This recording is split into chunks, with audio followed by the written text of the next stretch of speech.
ज्वलल्ललाटपट्टपावके किशोरचन्द्रशेखरे रतिप्रतिक्षणं मम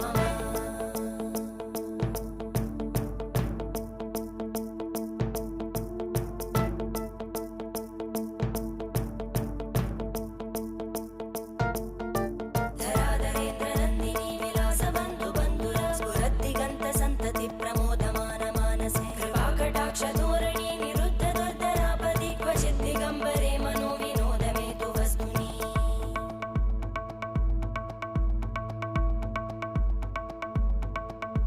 जटाभुजङ्गपिङ्गळस्फुरद्